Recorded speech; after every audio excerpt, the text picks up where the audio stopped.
And welcome to Hannity. And tonight we are at the end of another huge day for the incoming Trump administration. The brand new Department of Government Efficiency is in full gear with Elon Musk and Vivek Ramaswamy leading the way. Coming up, Vivek will join us. He will be here for an exclusive interview.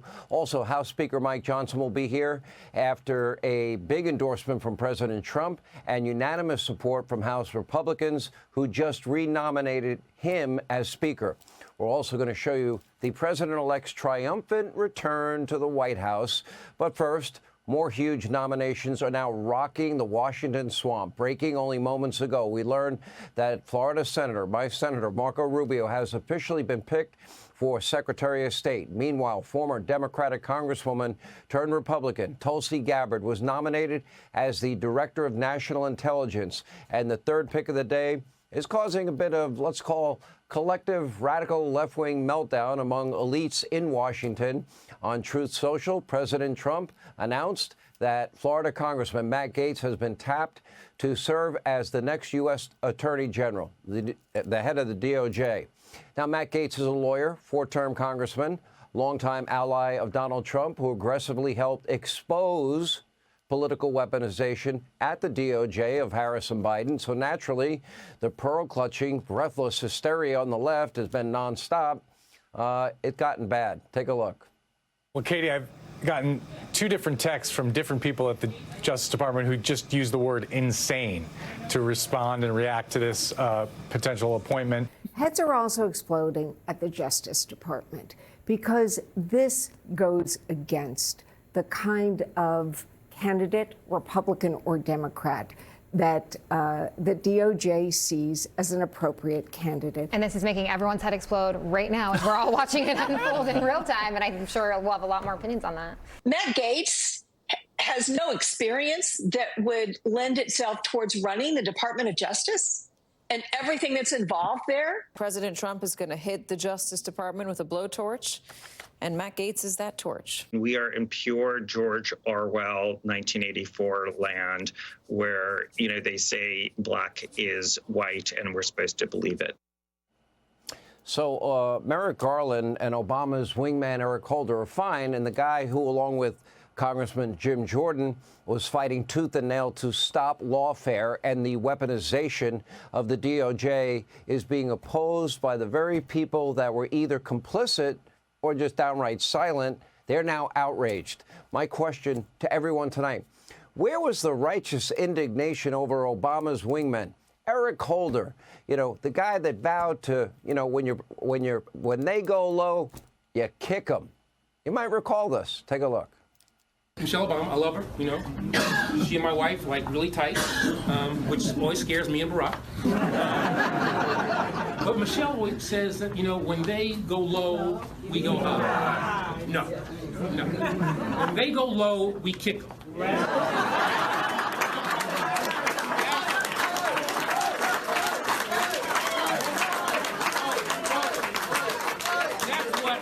That's what this new Democratic Party is about. Obama's AG wingman, Eric Holder. Of course, that's nothing compared to his actions in office. Where was the outrage over Holder's, remember the Mexican gun running scheme that led to the murder of a U.S. Border Patrol agent? Where was the hysteria over Holder's secret federal surveillance of reporters at the AP, and the Fox News Channel? That seems awfully relevant to the legacy media, right? Did anyone in the state-run media mob, did they ever speak out against the FISA abuse, the weaponization of justice against Donald Trump from 2016 on? What about the DOJ's witch hunt based on, let's see, Russian disinformation that was bought and paid for by Hillary Clinton? That was the basis of those FISA warrants. That dirty Russian disinformation dossier, that was used as the bulk of information to secure 4 FISA warrant applications to spy on candidate Trump, his transition team, and President Trump. Did anyone at the state-run legacy media mob ever condemn this, ever? No, the opposite occurred. They peddled these lies and conspiracy theories for 3 years. By the way, No wonder they've had no impact in this last election cycle. No wonder Americans do not and should not trust them. Did any Democrats or legacy media people lose sleep over the documented widespread anti-Trump bias at the DOJ, the FBI? Where was the moral panic over the scheme to pre-bunk what was the very true Hunter Biden laptop story? We had 51 former Intel officials never had to explain a thing. They never examined Hunter's laptop. They never saw Hunter's laptop. They didn't know a thing about Hunter's laptop, but they all in unison were proclaiming, looks like Russian disinformation, only a few weeks before an election that, according to polls, had an impact on the outcome of the 2020 election. Were they ever held accountable? No. To this day, does anyone in the media mob care that it was Tony Blinken that organized the disinformation campaign of the 51 former Intel officials? No. What about the unequal system of justice? Let's see. Wasn't Mar-a-Lago raided over the issue of top secret classified documents? But didn't Joe Biden and Hillary Clinton, didn't they just get a little polite talking to after having troves of top secret classified document, in Joe's case, in 4 separate locations, and Hillary Clinton? Why weren't their homes raided? Does that seem like equal justice under the law?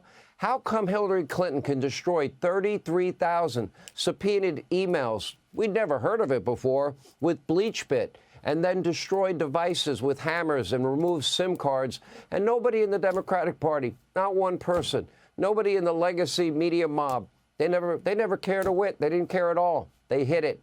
They defended it. Anyone on the left concerned that a former president, current presidential candidate, got hit with 34 stacked felony charges based on this ridiculous novel legal theory after the statute of limitations were long past, brought by a left-wing attorney general who campaigned on getting Donald Trump? Did they ever speak out about that? What about Catholics and angry parents that show up at school board meetings that were labeled extremists and terrorists or potential terrorists? Why were peaceful pro-life protesters, why were they targeted?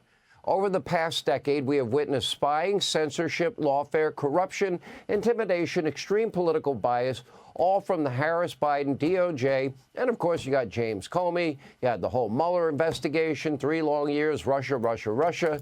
The state-run media mob, they're now only worried about Matt Gaetz. This is feigned, selective, moral outrage, and, frankly, it's ridiculous. Now, for years, the DOJ and the FBI and the Washington field office have been totally, completely out of control. We have been chronicling this regularly. They have had a get Trump by any means necessary mentality. And the American people, 8 days ago, you saw through all of it. You didn't listen to the media, the celebrity endorsements, the people putting on the concerts for Kamala Harris, because they have no impact. They have so overreached so often, people are sick of it. And now they've completely lost the trust of more than half of the country. And now change is coming to Washington, change that was promised. And despite his time in Congress, Gaetz is not a Washington insider. Nobody would call him that. He is not well liked by the city's swamp creatures. That might be a plus in my book. But does he have an unyielding, fearless ability to disrupt the status quo, whether you agree or disagree? And this is exactly why he became Donald Trump's pick for Attorney General. Again, this is not business as usual. After last week's election, Donald Trump has a mandate to reform what I call these once great institutions, to end once and for all the weaponization of justice in America, to restore principles that I and so many of you hold near and dear to your heart. Equal justice under the law, equal application of our laws, flush out the political bias at the DOJ, the FBI, in our intelligence community, restore these departments, these agencies to their original missions, not political, and their former greatness. The FBI used to be formerly one of the greatest law enforcement agency on earth. Our intelligence community, the greatest on earth. We've got to get them back to where they were. Now, as conservatives, we deeply believe in these principles. And what has been done to Donald Trump over 9 years and to Republicans can and should never, ever, ever happen to any American, Democrat or Republican, ever again. In other words, Republicans, they must pledge to never do to Democrats what was done to them and what was done to Donald Trump and what was done to Trump allies. And today, after years of lawfare and 2 attempts on his life and nonstop media outrage and comparisons to Hitler and Stalin and Mussolini, Donald Trump returned to the White House for a meeting with Joe Biden. In what could be a sign of things to come, the meeting apparently went very well. Joe Biden was all smiles as the 45th, 46th, and 47th president exchanged kind words. Take a look. Well, Mr. President-elect and former President, thank you, Donald, congratulations. Thank you. And looking forward to having like we said, a smooth transition. Do everything we can to make sure you're accommodated, what you need. And we're going to get a chance to talk about some of that today. So good. Welcome Thank you back. very much. And thank you very much. And politics is tough, and it's in many cases not a very nice world, but it is a nice world today, and I appreciate it very much. And a transition that's so smooth, it'll be as smooth as it can get, and I very much appreciate that, Jim. You're welcome. Thank you all. President Trump told the New York Post that Biden was very gracious, that it was very enjoyable, the meeting, and based on White House pictures, Joe and Jill Biden seemed very happy to see Donald Trump. And the First Lady even reportedly handed Trump a handwritten letter for his wife, Melania, welcoming her back to the White House. Now, keep in mind, just this week, the vibes were kind of different when Jill and Kamala were seated next to each other at a Veterans Day event, as you can see right there.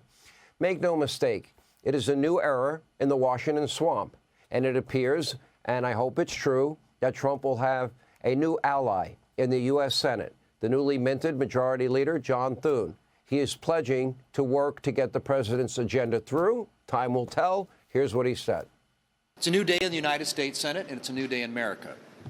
The American people have loudly rejected the failed policies of the Biden, Harris, Schumer agenda. And this Republican team is united. We are on one team. We are excited to reclaim the majority and to get to work with our colleagues in the House to enact President Trump's agenda. We have a mandate from the American people, a mandate not only to clean up the mess left by the Biden-Harris-Schumer agenda, but also to deliver on President Trump's priorities. Time is short. There's a lot of work to be done, but now is the time for Republicans to work together and get Donald Trump's agenda across the finish line. Hey, Sean Hannity here. Hey, click here to subscribe to Fox News YouTube page and catch our hottest interviews and most compelling analysis. You will not get it anywhere else.